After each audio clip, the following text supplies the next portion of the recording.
नमस्कार आदरणीय Kadam sir, Mohan Shirsat sir, सुस्वागतम। आज 15 ऑक्टोबर भारताचे थोर शास्त्रज्ञ, मिसाईल मॅन, भारतरत्न, वाचन प्रेमी, भारताचे माजी राष्ट्रपती डॉक्टर APJ अब्दुल कलाम यांची जयंती। त्यांची जयंती संपूर्ण भारतभर वाचन प्रेरणा दिन म्हणून साजरा केली जाते। या निमित्तानं आपणाला या वाचन प्रेरणा दिनाच्या खूप खूप शुभेच्छा। अशा या महान विभूतीस आजच्या दिनी अभिवादन करून आंतरजाल उपक्रमास सुरुवात करूयात। संग्राम शिक्षण प्रसारक मंडळ संचलित यशवंतनगर हायस्कूल यशवंतनगर सांगली आयोजित आंतरजाल संवाद वर्गात लेखक कवी आपल्या भेटीला या उपक्रमाचं आयोजन केले आहे। या उपक्रमांतर्गत आजचे 6वे पुष्प गुंफण्यासाठी उपस्थित इयत्ता 10वी गद्य पाठ 3 आजी कुटुंबाचं आगळ या पाठाचे लेखक, कवी, कादंबरीकार, समीक्षक आदरणीय श्री डॉक्टर महेंद्र कदम सर आपणाशी संवाद साधण्यासाठी उपस्थित आहेत।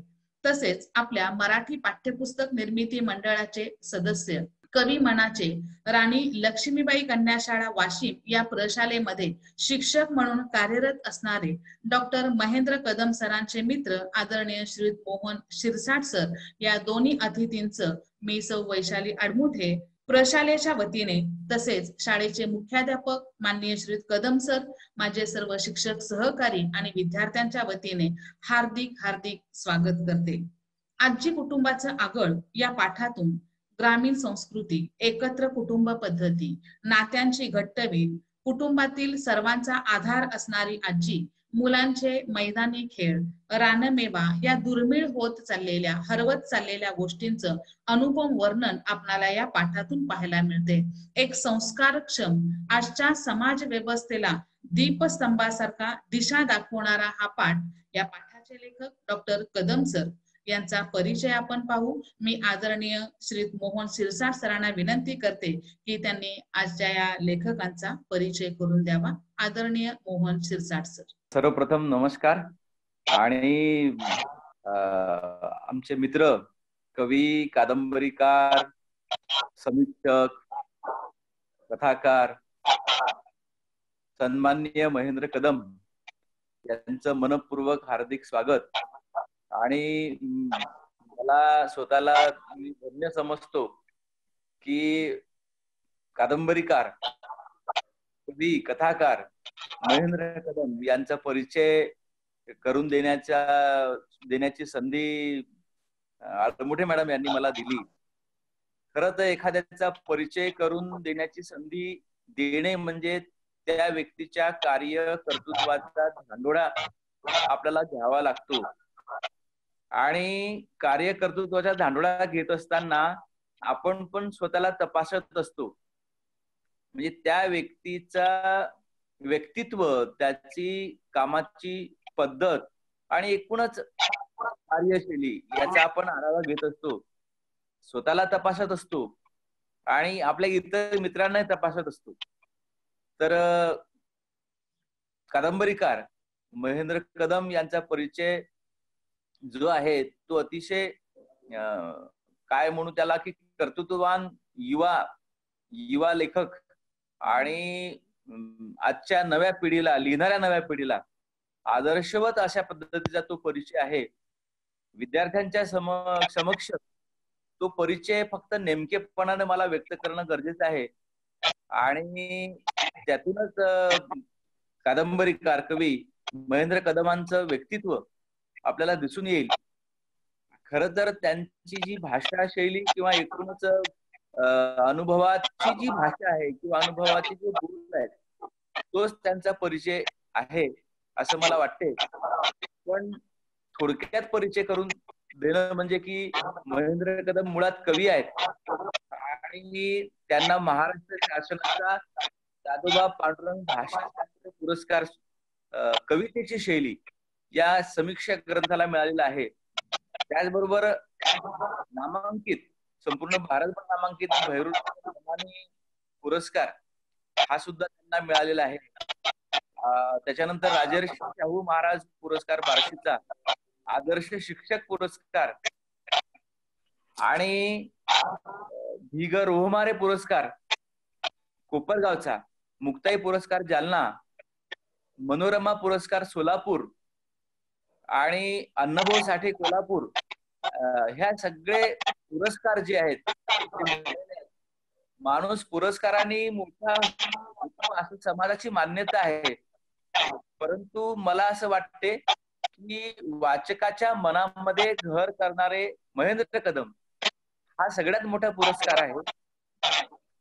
आणि त्यांच्या कादंबऱ्या, कादंबरीकार म्हणावं की कथाकार म्हणावं का समीक्षक म्हणावं, इतकं बहुआयामी व्यक्तिमत्व असलेले महेंद्र कदम, धूळ पावलं ही कादंबरी आहे, आगळ आहे, तणस आहे, एकापेक्षा एक सरस कादंबरी लेखन कदमांनी केलेली आहे. तो भीतो त्याची गोष्ट हा कथासंग्रह आहे. आणि माझ्या आवडीचा विषय दीर्घ कविता, तू जाऊन 3 तप झाली, ही एक दीर्घ कविता आहे. त्याच्यानंतर कवितेची शैली, शैली विज्ञानावर आधारित समीक्षा ग्रंथ आहे. कवितेचे वर्तमान हा लेख संग्रह आहे, समीक्षा लेख संग्रह. कादंबरी सार आणि विस्तार हा कादंबरीचा समीक्षा ग्रंथ. मराठीचे वर्णनात्मक भाषा विज्ञान हा भाषा विज्ञानाचा एक मौलिक ग्रंथ. टाचा टिभ्याचे क्रांती पर्व, कवी लहू कानडे यांच्या कवितेचे समीक्षणाचं संपादन त्यांनी केलेलं आहे. आणि जयराम खेडेकर यांच्या कवितेची समीक्षा म्हणून मेघवृष्टी, अभ्यासाच्या विविध दिशा हा ग्रंथ पण आहे. आणि आज मराठीच्या कसदार लेखकांपैकी त्यांचं नाव घेतलं जाते.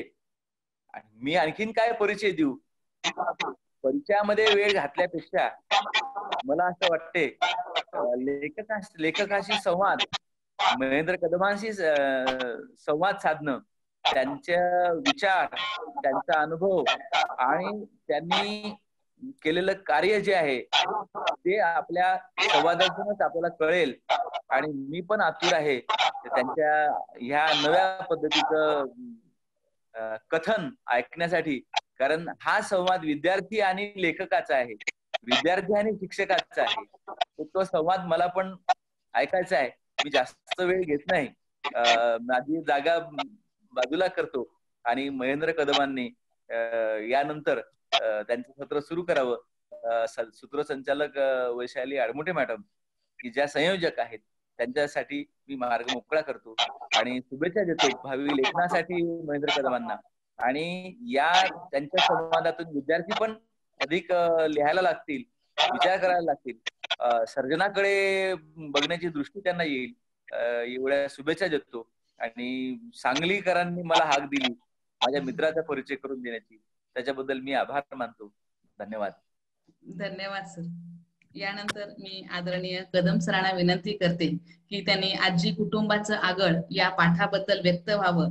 तसंच आज वाचन प्रेरणा दिन आणि या निमित्त तुम्ही आम्हा शिक्षकांना आणि विद्यार्थ्यांना कोणता संदेश द्याल? आदरणीय डॉक्टर महेंद्र कदम सर, याबाबत आपण व्यक्त व्हावं. नमस्कार. नमस्कार सर. या वाचन प्रेरणा दिनाच्या निमित्तानं आज आपण सगळेजण एकत्र जमलेलो आहोत.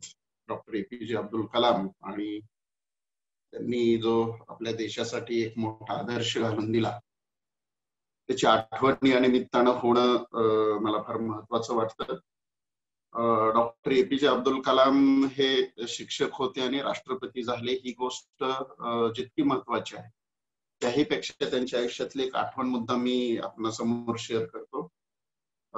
डॉक्टर APJ अब्दुल कलाम जेव्हा राष्ट्रपती पद त्यांचं कार्यकाल संपला आणि त्यांना राष्ट्रपती भवन सोडायचं होतं, त्यांनी तशी नोटीस केंद्राला दिल्यानंतर दुसऱ्या दिवशी सकाळी अब्दुल कलाम उठले, पाहतायत तर त्यांच्या भवनच्या समोर एक मोठीची मोठी ट्रकांची आणि गाड्यांची रांग उभी होती.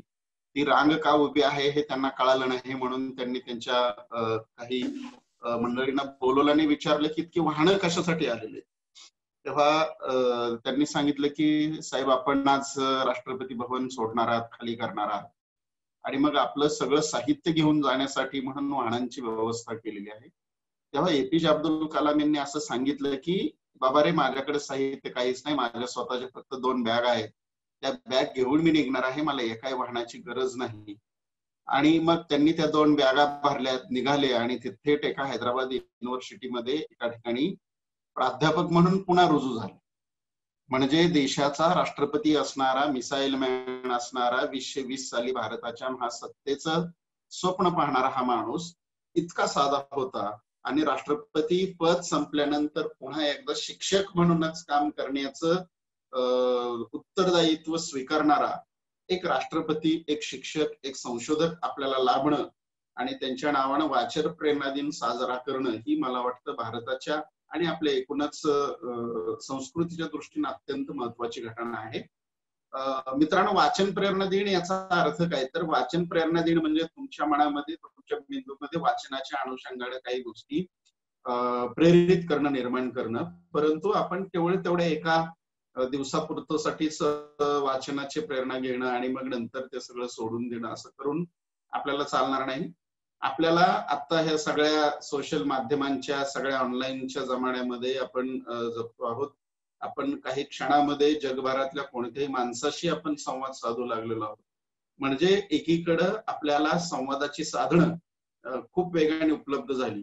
ज्यांनी माझा परिचय करून दिला ते माझे मित्र मोहन शिरसाट सर, वैशाली अडमुटे मॅडम आणि आपण सर्वजण कोणत्याही एका क्षणामध्ये एकमेकांशी बोलू शकतो, एकमेकांना पाहू शकतो, एकमेकांशी व्हर्च्युअल डायलॉग करतो आहे. आमच्यापेक्षा मुलांना तुम्हाला या सगळ्या माध्यमांचं आणि या सगळ्या टेक्नॉलॉजीचं अधिक ज्ञान आहे आणि म्हणून बऱ्याचदा ही सगळी माध्यमं हाताळताना आम्हाला तुमची मदत घ्यावी लागते, मुलांची मदत घ्यावी लागते. तर हे इतकं वेगाने सगळं बदलत आलेलं आहे. म्हणजे जेव्हा मी प्राध्यापक झालो तेव्हा मोबाईल नव्हता. सोलापूर सारख्या शहरामध्ये मोबाईल आले, नंतर छोट्या छोट्या शहरांमध्ये मोबाईल आले, तरीही मोबाईल घेणं आणि तो आपण बाळगणं ही खूप मोठी चेन वाटायची. म्हणून जवळपास 2006, 7, 8 पर्यंत माझ्याकडे मोबाईल नव्हता. या खूप साऱ्या प्रेरणा दडलेल्या असतात आणि त्या प्रेरणा मित्रांनो वाचनाच्या अनुषंगानं डेव्हलप होत असतात, प्रगत होत असतात. आपल्याला एक साधा असं वाटत असतं की काय होतं वाचनाने. वाचनाच्या 2 गोष्टी असतात. एक तर ज्ञान मिळवणं ही एक गोष्ट असते वाचनाच्या संदर्भातली, आणि मग आपल्याला एक साधा प्रश्न पडतो की बाबा मी दररोज शाळेमध्ये शिकतोय, ते ज्ञान मला मिळतच आहे. मी मोबाईलवरती, व्हॉट्सअपवरती, फेसबुकवरती, सोशल माध्यमांमधून बऱ्याच गोष्टी मिळवतो आहे. आणि मग आणखीन वेगळं काय वाचायचं असतं? तर याचं दुसरं उत्तर असं आहे की माहिती मिळवणं हा एक भाग, ज्ञान मिळवणं हा एक भाग, पण त्याही पलीकडे जाऊन अत्यंत महत्वाचा जो भाग असतो तो भाग असतो की आपल्या मेंदूचा विकास करणं, आपल्या जगण्याकडे पाहण्याच्या धारणा बदलणं. मी जेव्हा मोहन शिरसाटांची कविता वाचायला लागतो, मी जेव्हा माझ्या मित्रांच्या सोबत बोलायला लागतो, त्यांचं काही लिटरेचर वाचायला लागतो, तेव्हा माझ्या असं लक्षात येतं की अरे बाबा रे, आपल्यापेक्षा खूप वेगळं काही जगणारी, आपल्यापेक्षा खूप वेगळ्या भूमिका मांडणारी खूप काही माणसं आपल्या अवतीभोवती आहेत आणि मग त्यांना समजून घ्यायचं तर त्यांचं साहित्य वाचलं पाहिजे. म्हणजे एक उदाहरण द्यायला हरकत नाही की मी ज्या शेतकरी परंपरेतून आलो, ज्या गाव परंपरेतून आलो, त्या परंपरेतून मला असं वाटायचं की मी खूप हाल काढलेले आहेत, मी खूप कष्ट केलेलं आहे, मी खूप अवहेलना सहन केलेली आहे आणि तरी मला इथपर्यंत येता आलं. हे मला वाचताना माझं स्वतःचं दुःख खूप मोठं वाटायचं. पण जेव्हा मी बलूत सारखं आत्मकथन वाचलं, जेव्हा मी उपरासारखं आत्मकथन वाचलं, तेव्हा माझ्या लक्षात आलं की अरे माझ्याच अवतीभोवती, माझ्या शेजारच्या जिल्ह्यांमध्ये आहेत की ज्या मंडळींच्या जगण्यामध्ये प्रचंड मोठा क्रायसिस आहे. म्हणजे रोजच्या रोजीरोटीचा जिथं प्रश्न येतो तिथं आपण कष्ट केलं म्हणजे फार काय वेगळं केलं नाही. व्यवस्थेनं ज्यांचं माणूसपणच नाकारलं, व्यवस्थेने ज्यांना राहण्यासाठी एक 2-5 फुटाची जागा कुठं दिली नाही, अशी माणसं आयुष्यावर भटकत राहिली आणि तरी आपल्या आयुष्याला आकार देती झाली, तर या माणसांच्या पेक्षा आपलं जगणं खूप सुसह्य आहे, खूप आनंदाचं आहे, खूप समर्थनीय आहे. असा जेव्हा मला जाणीव व्हायला लागली तेव्हा मला माझ्या जगण्याकडे, माझ्या दुःखाकडे आणि माझ्या एकूण कष्टाकडे बघण्याचे सगळे संदर्भ, माझ्या मेंदूचा एक विकास झाला. तो विकास काय झाला की माझ्यापेक्षा अधिक वेगळ्या पद्धतीचं जगणारी खूप सारी माणसं आपल्या अवतीभोवती आहेत. खूप भोगणारी, खूप अवहेलना, उपेक्षा सहन केलेली, या व्यवस्थेनं नाकारली गेलेली. तर हे जे नाकारलेपण होतं, ते नाकारलेपण जेव्हा माझ्या लक्षात आलं तेव्हा माझीच माझ्या जगण्याकडे बघण्याची, स्वतःच्या आयुष्याकडे बघण्याची संपूर्ण धारणा बदलून गेली आणि कदाचित त्या धारणेमधूनच मी लिहिता झालो असावं, लेखक झालो असावं. शिरसाट सरांनी माझी जी ओळख करून दिली ती ओळख सगळी विसरून जा. मी थेट आता आजी कुटुंबाचा आगळ या पाठाच्या अनुषंगाने खूप वर्षभर झाला अनेक ठिकाणी बोलतो आहे. काही मुद्दे पुनरुक्त होतील, परंतु विद्यार्थ्यांसाठी बोलणं गरजेचं आहे. परंतु तरीही आज मला बोलताना एक महत्वाचा संदर्भ असा वाटतो आहे की बाबा आजच्या टप्प्यावरती हे आजी कुटुंबाचा आगळ हा पाठ शिकवला जावा, तो अभ्यासक्रमामध्ये यावा, याच्यासाठी मोहन शिरसाट आणि त्यांच्या टीमने जे खूप सारे प्रयत्न केले होते, ते प्रयत्न मला नंतर शिरसाट सरांनी सांगितल्यामुळे महत्वाचे वाटतात. कारण अचानक मला बालभारतीमधून फोन आला की सर तुमचा पाठ आम्ही घेतो आहोत आणि तुमची आणखीन स्वीकृती पत्र, तुमची आणखीन ऍक्सेप्टन्स ऑर्डर आम्हाला मिळालेली नाही, तर तेवढं तुम्ही संमती पत्र जर आम्हाला दिलं तर बरं होईल. पण मला काहीच कल्पना नव्हती. मग त्यांनी परत मला मेल केला आणि ते संमती पत्र मी पाठवून दिलं. पाठ यथावकाश तुमच्या अभ्यासक्रमामध्ये आल्यानंतर शिरसाट सरांशी माझं बोलणं झालं.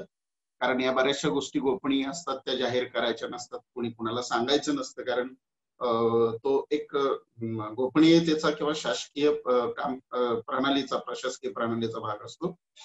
पण तो पाठ अभ्यासक्रमामध्ये घेतला गेला आणि जो पाठ त्या आगळ कादंबरीला निवडण्यात आला ते विशेषतः मोहन शिरसाट आणि त्यांच्या टीमचं अभिनंदन याच्यासाठी की या 10वीचं वय मुलांना असं असतं, तुम्ही बघा सहज तुमच्या स्वतःकडं पहिल्यांदा तुम्ही तुमच्या लहान भावाला कळत नाही, त्याला काय अक्कल नाही असं म्हणायला लागतं.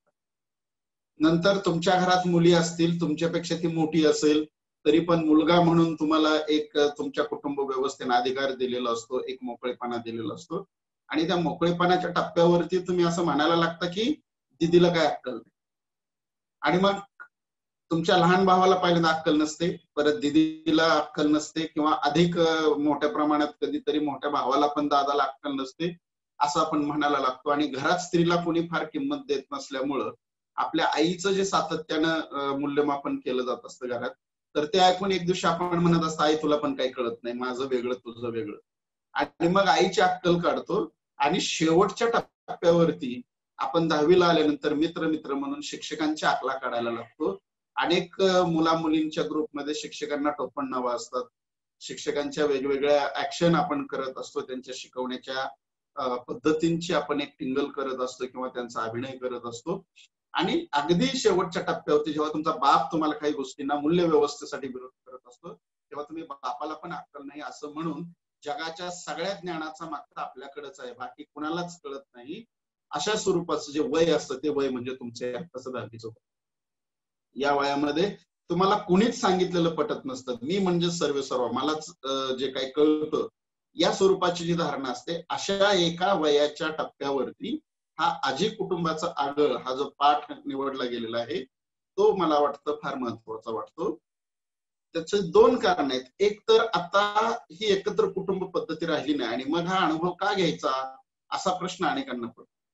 पण मुळात मित्रांनो आपल्या भारताचं, महाराष्ट्राचं आणि विशेषतः ग्रामीण महाराष्ट्राचं जर चित्र आपण पाहिलं तर आपल्याला असं लक्षात येईल की जेव्हा शेती हा मुख्य व्यवसाय आपल्या लोकांचा होता, आजही तो जवळपास 64 ते 65% शेतीवरती अवलंबून इथली व्यवस्था, लोकसंख्या असलेली दिसते. परंतु जेव्हा 80%च्या पुढे शेती हाच जगण्याचा मूलाधार होता, त्या काळामध्ये शेतीमध्ये राबणारी अधिक माणसं गरजेची होती. शेतीतून मिळणारं उत्पन्न हे अत्यंत तुटपुंज होतं. म्हणजे ज्या काळात इलेक्ट्रिक मोटर्स नव्हत्या, ज्या काळात पाईपलाईनच्या व्यवस्था नव्हत्या, त्या काळामध्ये फक्त विहिरीचं पाणी मोटेनी शेंदून किंवा नदीचं पाणी जेवढं शक्य आहे तेवढं देणं आणि पीक जगवणं एवढा एकच पर्याय होता. आणि म्हणून पूर्वी आपल्या ज्या संस्कृतीचा, जगभरातल्या सगळ्या संस्कृतीचा जर उदय आपण पाहिला तर तो नदी किनारी होत आलेला आपल्याला दिसून येतो. कारण पाण्याची सोय जिथं आहे तिथं लोकांनी वस्ती केली. आणि मग त्या काळामध्ये बैलाने आणि मोठेनं पिकांना पाणी पाजणं म्हणजे अगदीच सधन आणि मोठं कुटुंब असलं तरी त्यांची 1-2 एकर जमीन बागायत असण्यापेक्षा जास्त जमीन बागायत असायची नाही. आणि मग बऱ्यापैकी जिरायती क्षेत्र असणं, बऱ्यापैकी हंगामी जमीन कसावी लागणं आणि त्याच्यासाठी लागणारं मनुष्यबळ हे अधिक लागत होतं, हा एक भाग होता. पण त्याचसोबत दुसरा सगळ्यात महत्वाचा भाग होता की त्या शेतीतून मिळणारं उत्पन्न हे अत्यंत तुटपुंज होतं आणि त्या तुटपुंज उत्पन्नामध्ये आपण सगळ्यांनी किमान गोळ्या मेळ्यांनी राहावं, म्हणजे कमी खर्चामध्ये आपलं भागेल अशा स्वरूपाची एक साधारण सांस्कृतिक आणि कौटुंबिक धारणा होती. कारण एका चुलीच्या 3 चुली झाल्या की 3 चुलीला सेपरेट गॅस आला, 3 चुलीवर शिजणाऱ्या अन्नाचे सेपरेट धान्य आलं. या सगळ्या जर प्रक्रिया आपण पाहायला लागलो तर चुलीची संख्या वाढली की खर्च वाढतो हे आपल्याला लक्षात येऊ शकतं. आणि म्हणून ज्या काळामध्ये उत्पन्नाचे सोर्स खूप कमी होते, ज्या काळामध्ये उत्पन्नच अधिक कमी प्रमाणामध्ये होतं, त्या काळामध्ये एकत्र कुटुंब हा एक अत्यंत महत्वाचा भाग होता. आणि मग या एकत्र कुटुंबामध्ये काय होत होतं तर एकत्र कुटुंबामध्ये कुणीतरी एखादा कुटुंबाचा प्रमुख असायचा आणि बाकीच्यांनी त्यांनी सांगितलेलं ऐकायचं, या स्वरूपाची एक जगण्याची धारणा होती. आणि मग त्याचा दुसरा फायदा असा होता की घरात 3 भावांची कुटुंब आहेत, 4 भावांची कुटुंब आहेत, त्या 4 भावंडांची मुलं, त्या 4 भावंडांच्या बायका, त्यांचे जावाजावांचे संबंध, या सगळ्यांच्या मधून एक प्रकारचं वेगळं अनुभव विश्व आपल्याला लक्षात येत होतं, जगायला भाग पाडत होतं. परंतु साधारणपणे 1980 नंतर हे सगळं वेगाने बदललं. वेगाने बदलण्याची 2 कारणं आहेत. एक पहिलं सगळ्यात महत्वाचं कारण असं आहे की खेड्यापाड्यातली आम्ही सगळी मंडळी शिकायला लागलो आणि ह्या शिक्षणाच्या निमित्तानं आम्ही गावं सोडली आणि तिथं पहिला धक्का एकत्र कुटुंब पद्धतीला बसला. कारण आम्हाला नोकरीच्या निमित्तानं गावं सोडावी लागली, नोकरीच्या निमित्तानं आम्ही शहरामध्ये आलो, मग आमच्या राहण्याचा खाण्याचा प्रश्न निर्माण झाला, मग आम्ही आमच्या बायका राहण्या खाण्यापुरत्या हळूहळू शहरांमध्ये आणल्या. आणि पण झालं असं की आमच्या बायका आम्ही शहरांमध्ये घेऊन आल्यानंतर कळत न कळतपणे माझं गावाकडचं कुटुंब, गावाकडच्या माझ्या इतर भावांचं कुटुंब आणि माझं कुटुंब याच्यामध्ये एक फरक पडत गेला, राहणीमानामध्ये फरक पडत गेला, राहण्याच्या दर्जामध्ये फरक पडत गेला. आणि त्याचा परिणाम असा झाला की कुटुंबामध्येच आपोआप फळी तयार झाली. मग माझी बायको, माझा पगार, माझं राहणीमान हे सगळं बदलत आलेलं. मग गावाकडे गेल्यानंतर ते तिथल्या लोकांना त्यांच्यामध्ये फरक जाणवणं आणि मग हळूहळू खूप वेगानं कुटुंब विभक्त व्हायला लागले. या विभक्त कुटुंब होण्यामधून काय झालं की चौकोनी कुटुंब झाली, त्रिकोणी कुटुंब झाली. आपल्याला आपलं भावविश्व खूप संकुचित करून घेतलं, त्याचं भान आपल्याला राहिलं नाही. आणि म्हणून अशा एका टप्प्यावरती आजी किती महत्वाची असते हे लक्षात यावं म्हणून हा पाठ तुमच्या अभ्यासक्रमामध्ये आहे. आजीचं किंवा अनेक मुलं विचारतात की सर आजीच का रेखाटले, आजोबा का रेखाटले? तर आजी याचा अर्थ आहे की बाप आणि मुलगा किंवा आई बाप आणि मुलगा मुलगी या दोघांच्या मध्ये तुटत चाललेला संवाद साधण्याचं काम आजी आणि आजोबा करतात, ती मधली पिढी करत असते. या अर्थानं ती आजी महत्वाची, ती प्रातिनिधिक का महत्वाची आहे? तर मी तुम्हाला आता जसं म्हणालो की जसं तुमचं वय वाढत जातं, 10वी 11वीला येतात, तुम्हाला कोणाचंच ऐकायचं नसतं आणि मग तिथून जी सुरुवात होते ती हळूहळू एका विशिष्ट टप्प्यावरती येते. मग तुम्हाला बापाकडून काही गोष्टी पाहिजे असेल तर आई मार्फत मागायला लागतात, आईकडून काही गोष्टी मागायच्या असतील तर बापा मार्फत मागायला लागतात. हळूहळू कुटुंबामधला तुमच्या माणसांमधला संवाद कमी होतो. कालांतराने मग मुलगी तर नांदायलाच जाते, घरातला मुलगा मग बायकोच्या मार्फत, मग बायको नवऱ्याच्या मार्फत, असं मार्फत प्रकरण. जसं सैराटमध्ये परशाला आर्चीला चिठ्ठी द्यायची असते आणि मग तो त्या मित्राला मॅनेज करून त्याला आईस्क्रीम खाऊ घालून चिठ्ठी देण्याचं जे प्रकरण आहे, तर तसं प्रकरण आपल्या घरात पण सुरू होतं. म्हणजे मग बायको मार्फत मी काय बोलायचं, आई मार्फत मी काय बोलायचं, भावामार्फत मी काय बोलायचं. आणि या सगळ्यामधून जो एक आई वडील आणि मुलं यांच्यातला संवाद तुटलेला असतो, तर तो जोडण्याचं पुन्हा एक काम नातू आणि आजी आजोबा हे एक नवीन निर्माण होणारं नातं करत असतं. कारण मुलगा मला बोलत नाही, परंतु मुलाच्या नातवाच्या निमित्ताने मी पुन्हा माझ्या कुटुंबाशी नव्याने बांधला जातो. त्या नातवाला खेळवण्याच्या निमित्तानं, नातवासोबत गप्पा मारण्याच्या निमित्तानं माझं परत एक नवं भावविश्व तयार होत असतं. पण हे भावविश्व आपलं आता हद्दपार झालं. ठीक आहे की आता एकत्र कुटुंब पद्धती नाही, वेगळ्या कुटुंबांमध्ये आपल्याला जगावं लागणार आहे, ह्या सगळ्या गोष्टी खऱ्या आहेत. परंतु जगतो शेवटी आपण कशासाठी, तर माणसांसाठी जगतो. म्हणजे तुम्ही स्वतःला जर मुलांना एक प्रश्न विचारला तर तुमच्या लक्षात येईल की कदाचित तुम्ही 9वीला निरोप समारंभाचं प्रकरण अनुभवलं असेल किंवा दरवर्षी निरोप समारंभ तुम्ही तुमच्या वर्गाचा करत असाल. त्या निरोप समारंभाच्या दिवशी तुम्ही छान नटून थटून येतात. मुलं वेगळे कपडे घालतात, गणवेशामधून त्यांना कंटाळा आलेला असतो, मग आवडीचा घरातला ड्रेस घालून येतात. मुली छान छान साड्या बिड्या घालून येतात. जेव्हा मुलींनो मला तुम्हाला एक प्रश्न विचारायचा, जेव्हा तुम्ही असं छान नटून आलेलं असता आणि ते नटून आलेलं जर तुमचं कुणीच काउंट नाही केलं, तुम्हाला कुणीच म्हटलं नाही साडी छान दिसते, तुम्हाला कुणीच काही प्रतिक्रिया दिली नाही, तर तुम्हाला काय वाटेल, तर तुम्हाला चुकल्यासारखं वाटतं. दिवसभर जो तुमचं फोटो सेशन चाललेलं असतं, दिवसभर तुमचं जे स्वतःला खालीवर पाहण्याचं जे प्रकरण सुरू असतं, ते प्रकरण काय असतं, तर ते प्रकरण मित्रांनो आपण कसे दिसतो हे जितकं महत्वाचं आहे. मी काय म्हणतोय लक्षात घ्या की आपण कसे दिसतो हे जितकं महत्वाचं आहे, त्याही पेक्षा अधिक मी कसा दिसतो हे समोरच्याला काय वाटतं हे अधिक महत्वाचं असतं.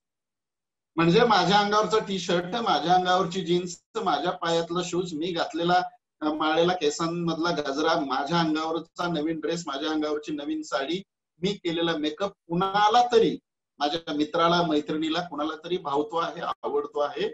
आणि मग माझ्या अंगावरच्या मुठभर मांस चढतं. माझी मैत्रीण म्हणते, चोरून माझा एखादा मित्र किंवा चोरून मला जो मुलगा किंवा जी मुलगी आवडते ती माझ्याकडे कोपऱ्यात एका डोळ्याच्या कडेने पाहत असते आणि मिस्किलपणे हसत असते.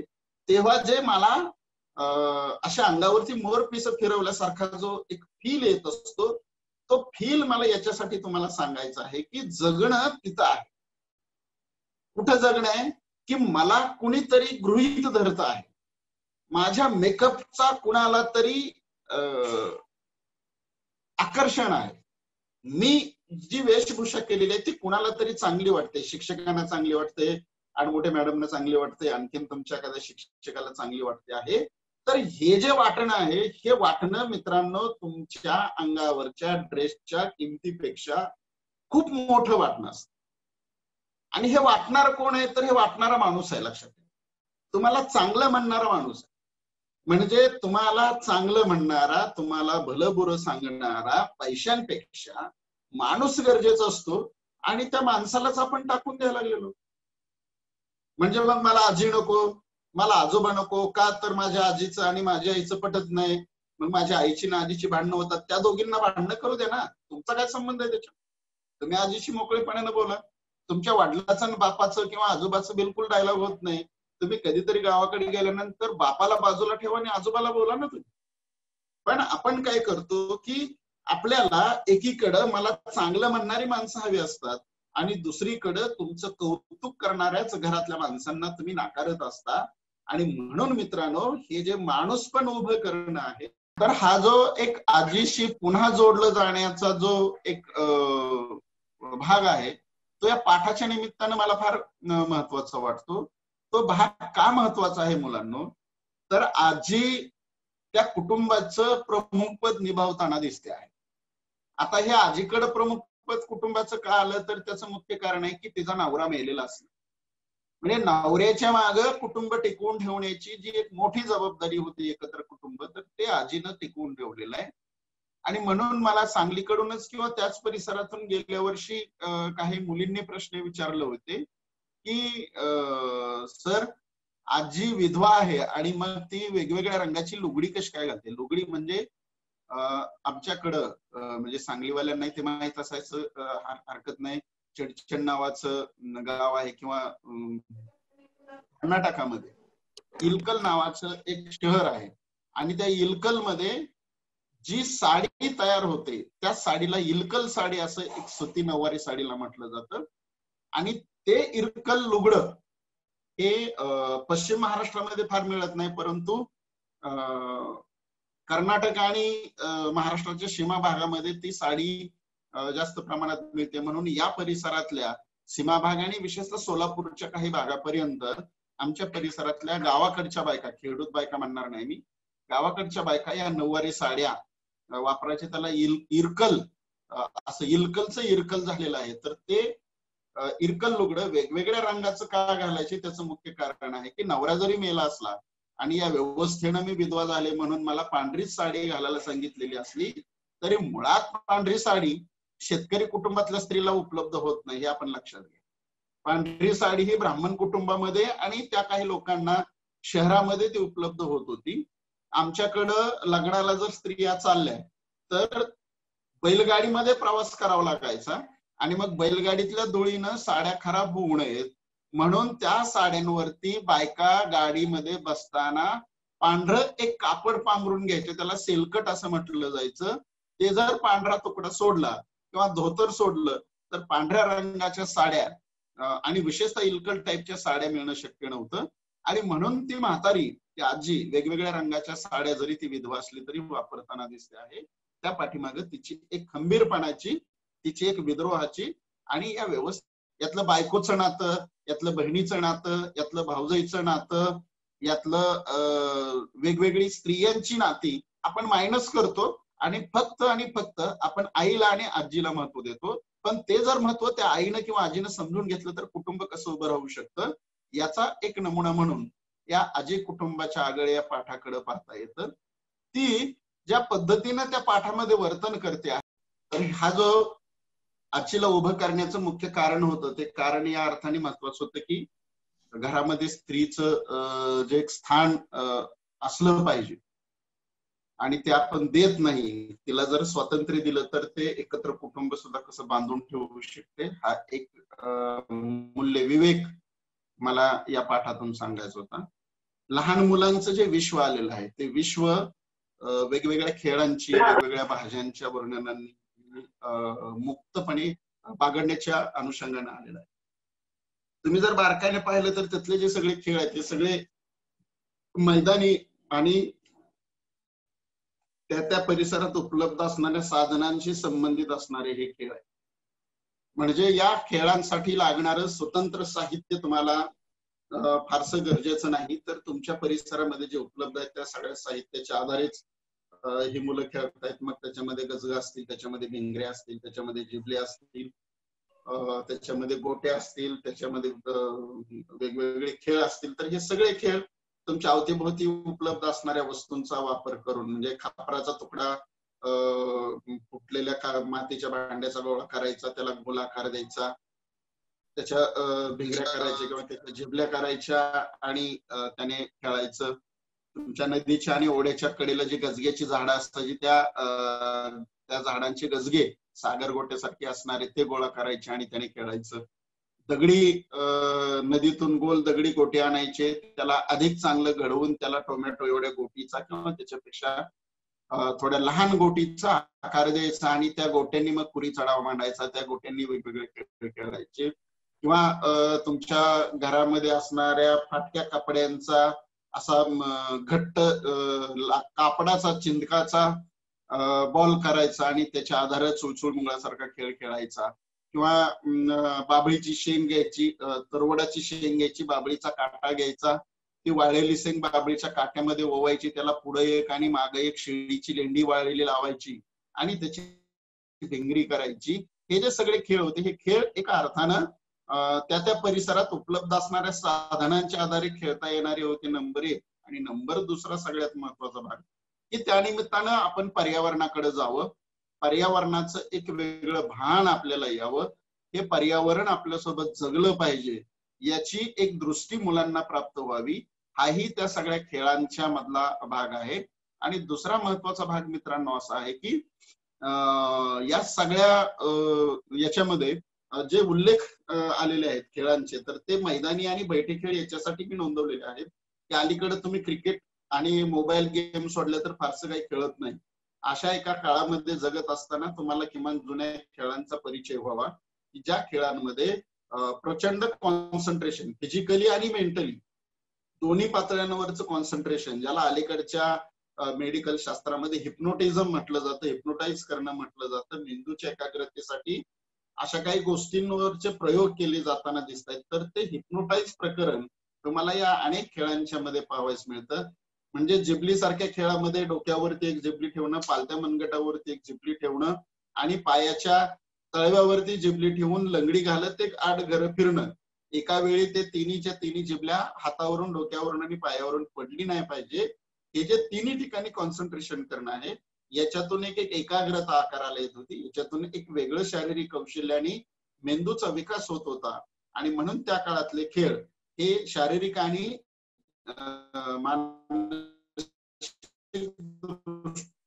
अधिक तंदुरुस्त मी उल्लेख केलेले. आजी वर्तमानपत्राची संपादक असायची, याचं एक उत्तर असं आहे, सुखदुःख त्या तिच्या वाड्यामध्ये ढाजेमध्ये आल्यानंतर बसल्यानंतर सांगता येतं. आणि मग त्याच्यावरचा उतारा म्हणून हे सगळं जे समजून सांगते की बायकांना असं नसतं तसं नसतं, हे तुम्हाला सहन केलंच पाहिजे. आणि रानमेव्याचे जे संदर्भ आहेत, तंबाटी आहे, त्यात शेण्य आहेत, तर हे सगळे संदर्भ याच्यासाठी आहेत की आपण आता सगळी देशी फळफळावळ हद्दपार केलं, हरित क्रांतीच्या नावाखाली देशी वाणं सगळी संपवून टाकली. आणि मग कोरोना सारख्या आजाराला आपल्याला आजही लस सापडत नाही किंवा आपल्यामधल्या प्रतिकार शक्ती कमी होत चाललेली आहे. तरीही आपण जर चित्र पाहिलं तर शहरापेक्षा ग्रामीण भागात कोरोनाचा जरी शिरकाव झाला असला तरी मृत्यूची संख्या कमी असण्याचं मुख्य कारण असं आहे की आजही गाव पातळीवर शुद्ध हवा असणं, मोकळं पर्यावरण असणं आणि किमान काही देशी वाणाच्या भाज्या तुम्हाला आहारामध्ये उपलब्ध असणं, याच्यामुळे आपली जी हर्ड इम्युनिटी आहे, जी आपली सामूहिक प्रतिकार शक्ती आहे, तर ती खेड्यापाड्यामध्ये आजही टिकून असलेली दिसते. आणि म्हणून हा जो रानमेवा आहे तो टिकला पाहिजे. पात्रेची भाजीचा जो उल्लेख त्याच्यामध्ये आलेला आहे, तर ही सहज रानामध्ये मिळणारी, त्याचं बी उपलब्ध नसणारी परंतु आपोआप उगवणारी भाजी तुमच्या रक्तवाढीसाठी, रक्तशुद्धीसाठी अत्यंत महत्वाची भाजी असलेली आपल्याला दिसून येते. तंबाटी सारखे छोटे तंबाटी, जे देशी तंबाटी ज्याला म्हणता येईल, त्याची एक वेगळी चव, त्याचा एक वेगळा भाग, किंवा हुलग्याचं माडगं जे मी त्याच्यामध्ये उल्लेख केलेला आहे, तर ते हुलग म्हणजे तूर मूग मटकीच्या समान असणार आहे, ज्याला अख्खा मसूर असं म्हटलं जातं तुमच्या कोल्हापूर सांगलीकडे. तर त्या अख्ख्या मसूर सारखं हे थोडस त्या आकाराचं असणारे हे हुलगे असतात. ते जिरायत स्थितीमध्ये आणि विशेषतः कमी पावसाच्या प्रदेशामध्ये ते पीक येतं. हे विशेषतः पावसाच्या पहिल्या सीझन मध्ये म्हणजे जून जुलै मध्ये याची लागण केली जाते आणि 3 महिन्यामध्ये हे पीक हातात येतं. तर याचं जर माडगं केलं, म्हणजे हे जर शिजवलं, तर हे सर्दीसारख्या, कफासारख्या, छाती भरून येण्यासारख्या आजारावरती हा उत्तम इलाज होता. गरम गरम दोनदा संध्याकाळी जेवताना खाल्लं आणि पाणी न पिता झोपलं की दुसऱ्या दिवशी त्या माणसाचा आजार पळून गेलेला असायचा. तर असे काही रानमेव्याचे संदर्भ मुद्दाम मी त्याच्यामध्ये नोंद करून ठेवलेले आहेत.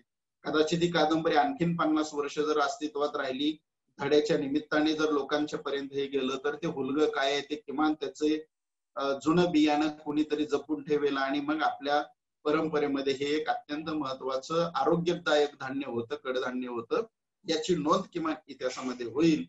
म्हणून ही काही रानमेव्याचे उल्लेख त्या पाठामध्ये आलेले.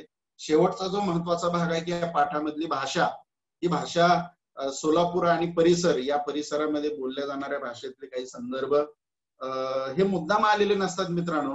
तुम्ही स्वतः प्रचंड चिडलो आणि मला जर चीड आली तर चीड आल्यानंतर मी उत्तम शिवीच देतो आणि ती शिवी माझ्या परिसरातली असते. म्हणजे मी हिंदीमध्ये आणि इंग्रजीमध्ये कितीही बोलत असलो तरी चिडल्यानंतर शिवी मला मराठीतूनच द्यावी लागते. चिडल्यानंतर बायकांच्या मधल्या शिव्यांचं जर तुम्ही भांडार ऐकायला लागलात तर तुम्हाला आश्चर्यचकित व्हाल.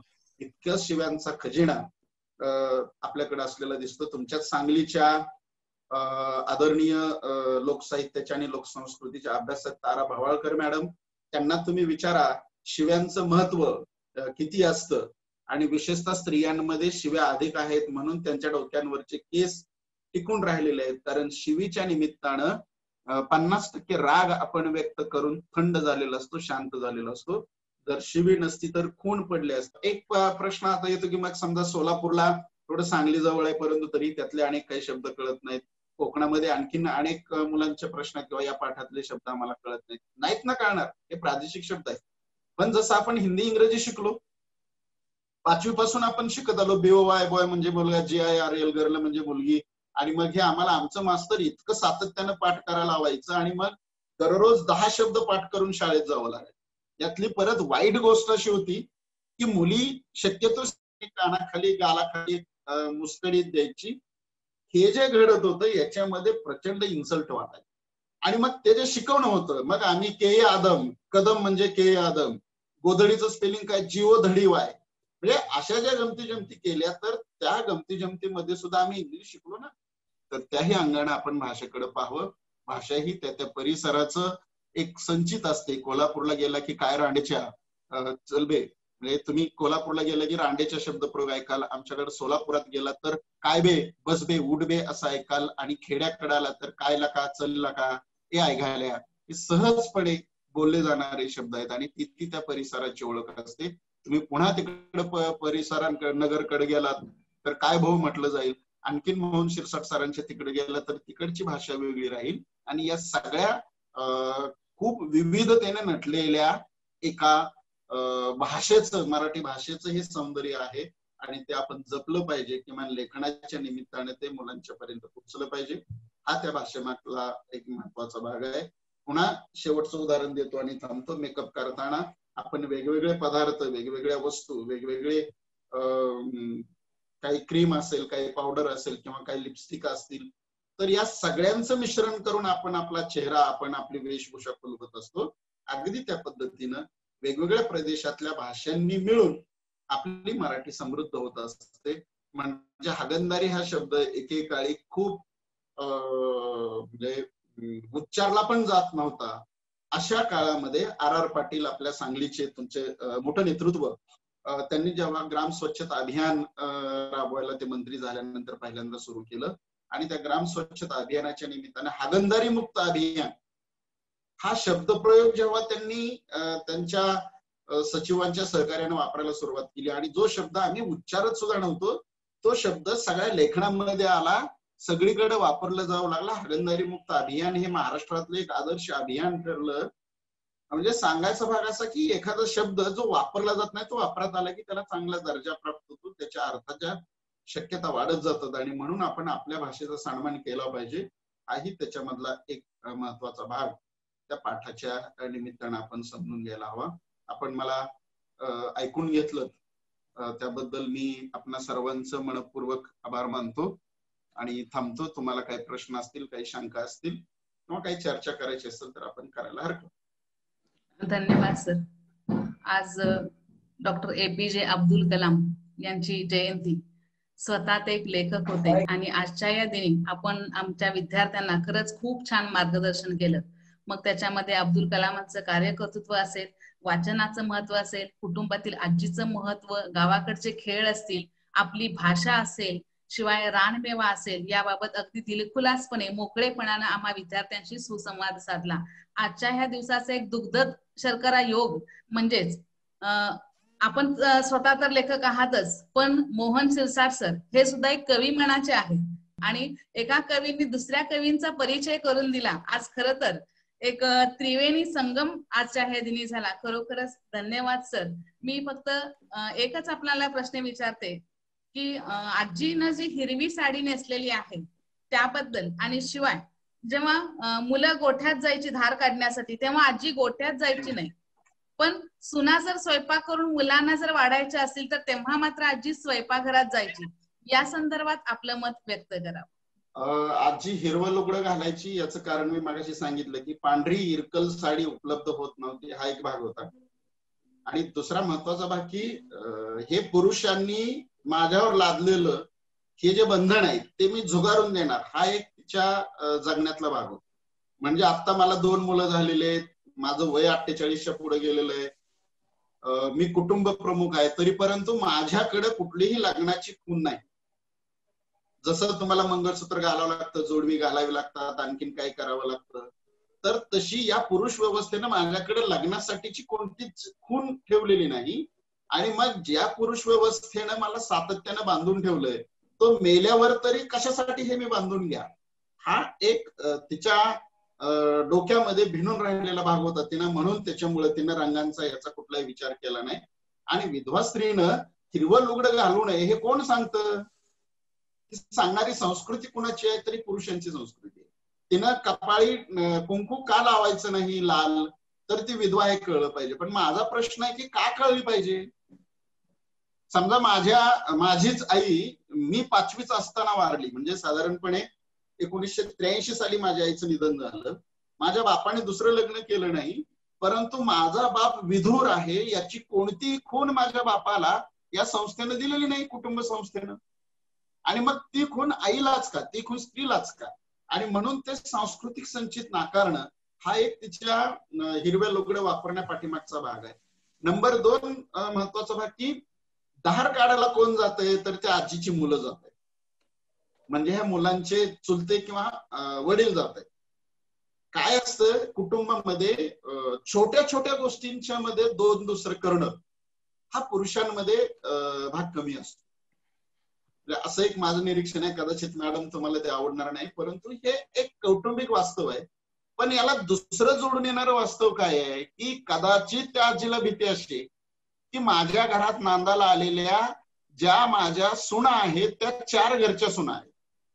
आणि एक साधारण असतं की आपला तो बाब्या दुसऱ्याचं ते कार्ट कदाचित जेवायला मुलांना वाढताना मी समजा जेवायला मुलांची चुलती आणि आई म्हणून वाढत असेल तर माझ्याकडून माझ्या पोटच्या मुलाला कदाचित जास्त दिलं जाईल आणि माझ्या जावेच्या मुलाला कदाचित कमी दिलं जाईल किंवा चांगलं माझ्या मुलाला दिलं जाईल आणि त्यातलं दुय्यम दर्जाचं माझ्या जावेच्या किंवा दिरांच्या मुलांना दिलं जाईल. आणि मग त्याच्यामधून घरफुटीची बीज घरामध्ये पेरली जातील या एका भीतीपोटी, या एका धारणेपोटी ती गोठ्यात जात नाही. कारण तिला खात्री आहे की आपली मुलं, भावाचा मुलगा असला तरी किंवा स्वतःच असला तरी सगळ्यांना धारोष्ण दूध देणार आणि सारखाच वाटा देणार.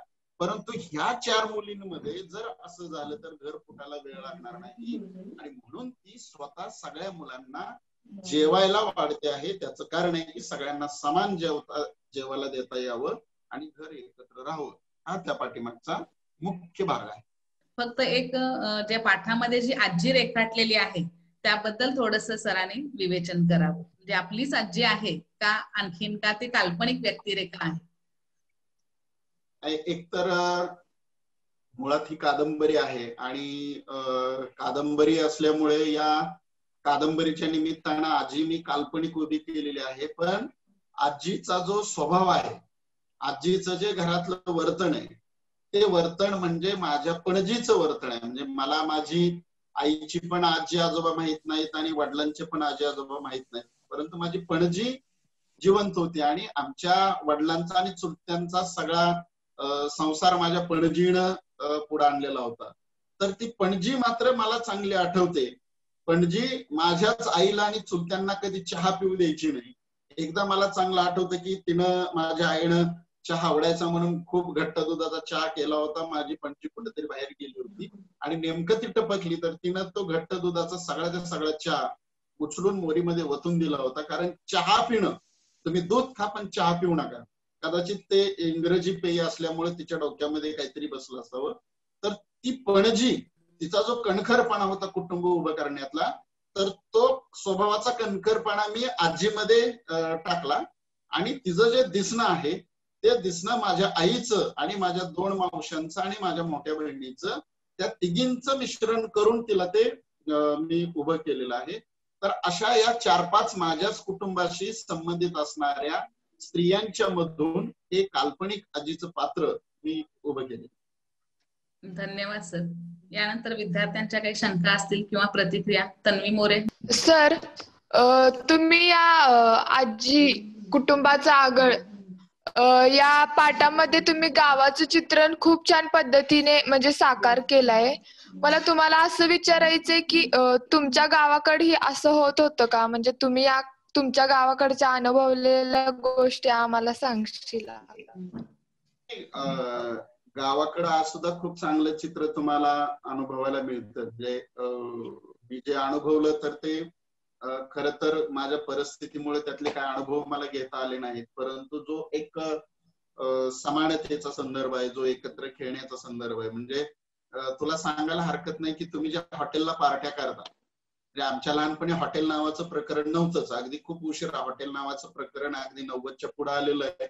आम्हाला 10वी-11वी पर्यंत हॉटेल पण माहित नव्हतं. तर आमची मीटिंग कशी व्हायची, माझ्या घरातल्या मिरच्या, तुझ्या घरातलं मीठ, त्याच्या घरातलं तेल, कुणाच्या तरी घरात कोंबड्या असायच्या, त्याच्या घरातली 2 अंडी आणायची, मग कुणाच्या तरी एखाद्याच्या घरी जायचं, मग तिथं मोठ्या बहिणीनं किंवा दीदीनं त्या अंड्याच्या पोळ्या आम्हाला करून द्यायच्या, राहिलेल्या 2-3 आपापल्या घरच्या भाकरी आणायच्या आणि एकत्र खायचं. ही आमची पार्टी असायची. दुपारच्या शाळेमध्ये, आमची शाळा 2 टप्प्यात असायची, 7:30 ते 10:30 आणि 2:30 ते 5:30 अशी 2 टप्प्यामध्ये आमची शाळा भरायची. तर मधल्या 1-1:30च्या दरम्यानचं जे दुपारचं जेवण असायचं तर ते सरळ सरळ आम्ही गल्लीभर फिरायचो. म्हणजे माझ्या घरातनं मी माझं ताट घ्यायचं आणि मित्राच्या घरी गल्लीतनं मिरवत ते जेवायला जायचं. मग आज माझ्या घरी, उद्या आणखीन मित्राच्या घरी. तर हा एक खुलेपणा, म्हणजे कदाचित तुम्हाला आश्चर्य वाटेल पण मॅडमना आणि काही सरांना माहित असेल की मीठ सुद्धा एकमेकांना उसणं देण्याची प्रथा होती. पीठ म्हणजे किती मीठ, बाबा 1-2 चमचे मीठ उसणं द्यायचं. इव्हन शाळेमध्ये मला आठवतं की शाई पेन आम्ही वापरायचो तर शाईचे थेंब सुद्धा उसने दिले जायचे, 5 थेंब. मग मी काय म्हणणार, मला रेग्युलर शाई पेन वापरायची हौस होती, काय मित्रजण वापरत नव्हते. मग त्यांची शाई संपली की मी म्हणायचो बाबा मी तुला 5 थेंब देतो पण उद्या मला तू 6 थेंब शाई परत दिली पाहिजे. म्हणजे इतक्या छोट्या छोट्या गोष्टींच्या मधून हे जगणं आकाराला येत होतं. म्हणजे मला आणखीन वैशाली मॅडमला सांगायला हरकत नाही की एक इतकं बारकाईनं माझं निरीक्षण होतं. पीठ उसणं आणताना ते काय केलं जायचं की पातेल्यामध्ये भरताना असं असं ते हाताने सोडलं जायचं. तुम्ही जितका हात हलवाल तितकं त्या पातेल्यातलं समोरच्याला देताना पीठ कमी जायचं. पण माझी आई काय करायची की समोरच्याने दिलेलं उसणं पीठ जरी तिने अगदी उपणल्यासारखं जरी बोट खूप हालून कमी दिलेलं असलं तरी माझी आई जास्ती बचक्याने धरायची आणि त्या पातेल्यात टाकायची. म्हणजे कदाचित जर समोरच्या बाईनं दिलेलं उसणं पीठ जर माझ्या घरात 2 भाकरीचं आलं असेल तर माझी आई परत देताना ते 3 भाकरीचं जायचं. म्हणजे इतक्या छोट्या छोट्या गोष्टींचं शेअरिंग त्या काळामध्ये होत होतं. लहान मुलांच्या मध्ये तर हा अमक्या जातीचा तो तमक्या जातीचा, हा फलाना, हे बिलकुल माझ्या लहानपणी नव्हतं. मला जेव्हा कळायला लागलं तेव्हा हळूहळू लक्ष द्यायला लागले की अरे जातीभेद नावाची व्यवस्था खूप गंभीर प्रकरण आहे. पण आज मुलींना तुम्हाला सांगायला हरकत नाही की 10वी पर्यंत माझ्या गावातले जे अधिक जवळचे मित्र होते त्या मित्रांच्या मध्ये दलित वर्गातल्या, आता हे म्हणू नये पण ती वस्तुस्थिती होती की दलित मित्र माझे जास्त होते. हे कधी आम्हाला असं वाटलं नाही. गावामध्ये ठीक आहे गावांच्या रचना होत्या, एक महार गल्ली होती, मांगाची गल्ली होती, चांबाराची गल्ली होती, परंतु तिथल्या सगळ्या वर्तनामध्ये जो एक मोकळेपणा होता, अगदी जातींच्या उल्लेखात सहज मोकळेपणा होता. आता जातीचा उल्लेख करायचा नाही पण मेंदूमध्ये मात्र घाण ठेवायची, हे जे प्रकरण आहे हे फार भयानक आहे. आणि गावाकडे आम्ही या सगळ्या गोष्टींचा, अगदी पोहायला जाणं असेल, चिंचा खायला जाणं असेल, अगदी तुम्हाला सांगायला हरकत नाही की वडाचं झाड तुम्ही पाहिलं असेल, त्या वडाच्या झाडाच्या पारंब्यांना खाली जे पिवळ्या पिवळ्या शेवेसारखे जे काही कोंब येतात तर ते कोंब आम्ही शेव म्हणून खाल्लेले. वडाच्या झाडाच्या पारंब्यांचे पिवळे तुरे, म्हणजे काहीही खात होतो. त्या रानमेव्याच्या सोबत अनेक गोष्टी की ज्या कधी कोणी खाल्ल्या नसतील. कवट नावाचा प्रकार होता जो अत्यंत वरून नारळासारखं कठीण कवच असायचं आणि यात खूप आंबट भाग असायचा. पण ते कवट आणायचं, पिकवायचं, फोडायचं, त्याच्यात चटणी मीठ टाकायचं आणि ते खायचं. तर असे अनेक प्रकार त्या काळात केलेले आहेत आणि ते आम्हाला गावामध्ये अनुभवायला येतो. आदरणीय शिरसाट सर, आपण आपल्यासारखे शिक्षक विद्यार्थ्यांना लाभलेत, प्रत्यक्ष लेखकाची भेट घालून दिली, त्यांच्याशी संवाद साधून दिला, अशी ही प्रगल्भ मुलाखत, प्रगल्भ संवाद आपण विद्यार्थ्यांना उपलब्ध करून देतायत. तुमचं अभिनंदन, तुमच्या संस्थेचं अभिनंदन आणि तुम्ही ज्या विद्यार्थ्यांना सहभागी केलं त्या विद्यार्थ्यांचं पण अभिनंदन. महेंद्र कदमांबद्दल मी एक वाक्य फक्त बोलू इच्छितो की जागतिकीकरणाचा विपरीतपणा थोपवणारा लेखक आहे आणि पण भारतीय पण जपणारा आणि जागतिक भानातून विद्रोह जोखणारा लेखक आहे. म्हणजे जागतिकीकरणातला जे काही विपरीतपणा आहे, आता जे सांगितलं महेंद्र कदमांनी की हॉटेलमध्ये जाऊन तुम्ही विद्यार्थी जे काही हॉटेलिंग करताय त्यापेक्षा आमचं बालपणामध्ये आम्ही काय करत होतो, जो वाटा एकमेकांमध्ये शेअर करतो ते भारतीय पण जपणार आहे. आणि जे काही विद्रोहाच्या गोष्टी सांगितल्या रूढी परंपरांना छेद देऊन, तर खरोखर ही विद्यार्थ्यांना उपयुक्त असं ते व्याख्यान झालेलं आहे, संवाद झालेला आहे. एवढ्या छोट्या शाळेसाठी विद्यार्थ्यांसाठी महेंद्र कदमांनी वेळ दिला, ही एक मोठी गोष्ट आहे. हे सामान्यातला लेखक असल्यामुळे ही गोष्ट होऊ शकली. तर मी अभिनंदन करतो आणि मला खूप आनंद वाटला हा संवाद ऐकताना फक्त एक महेंद्र कदमांना विनंती की त्यांचा दीर्घ कविता संग्रह मला हवा आहे. मी आमच्या शाळेचे अध्यापक विजय दौडमीचे सरांना विनंती करते की त्यांनी आभार व्यक्त करावे. दौडमी सर. हा, यशवंतनगर हायस्कूल यशवंतनगरच्या वतीनं आंतरजाल उपक्रमा अंतर्गत जसं मॅडमने सांगितलं की आज 15 October doctor APJ Abdul Kalam sir यांची जयंती आणि आज आमच्या शाळेनं आंतरजाल उपक्रमांतर्गत लेखक आपल्या भेटीला या कार्यक्रमामध्ये इयत्ता 10वीच्या मराठी पाठ्यपुस्तकात असणारा पाठ आजी कुटुंबाचा आगळ या पाठाचे लेखक डॉक्टर महेंद्र कदम सर, त्यांनी त्या पाठामध्ये असणारी आजी ही कशी अनुभवाची शिदोरी आहे, त्याचबरोबर पाठ लिहिण्याची पार्श्वभूमी, त्यामध्ये असणारे जुने खेळ, त्याचबरोबर रानमेवा आणि पाठामध्ये असणारी भाषा, त्याचबरोबर एकत्र कुटुंब पद्धती ही कशी महत्वाची असते इत्यादी अगदी ओघवत्या शैलीमध्ये आमच्या विद्यार्थ्याशी हितगुज साधला. त्याबद्दल डॉक्टर महेंद्र कदम सर तुमचं शाळेच्या वतीनं हार्दिक हार्दिक आभार. त्याचबरोबर त्यांच्याबरोबर उपस्थित असणारे पाठ्यपुस्तक निर्मिती मंडळाचे सदस्य आदरणीय मोहन शिरसाट सर यांचेही मी शाळेच्या वतीनं आभार व्यक्त करतो. त्याचबरोबर लेखक आपल्या भेटीला या कार्यक्रमाचे व्यासपीठ विद्यार्थ्यांना उपलब्ध करून देणाऱ्या आमच्या शाळेच्या मराठी विषयाच्या अध्यापिका सौ वैशाली आडमुटे मॅडम यांचे या ठिकाणी आभार व्यक्त करतो. या कार्यक्रमासाठी उपस्थित असणारे विद्यार्थी, पालक, त्याचबरोबर माझे शिक्षक सहकारी या सर्वांचं मी शाळेच्या वतीनं हार्दिक हार्दिक आभार व्यक्त करतो आणि इथं हा कार्यक्रम संपला याची घोषणा करतो. मॅडम. धन्यवाद सर. कदम सर, आज आपण इथं आंतरजालाच्या माध्यमातून आम्हा विद्यार्थ्यांशी खरं तर खूप छान सुसंवाद साधला. मी फक्त एकच म्हणेन की आपल्या हातून उत्तमोत्तम अशा प्रकारची साहित्य निर्मिती हो यासाठी दीर्घायुष्य लाभो. मगाशी आपण म्हटलात की आजी जी आहे ती पुढे 50 वर्ष जगू दे. मी तर म्हणेन 50 वर्ष नाही तर अखंडपणे तिला खूप दीर्घायुष्य लाभू दे.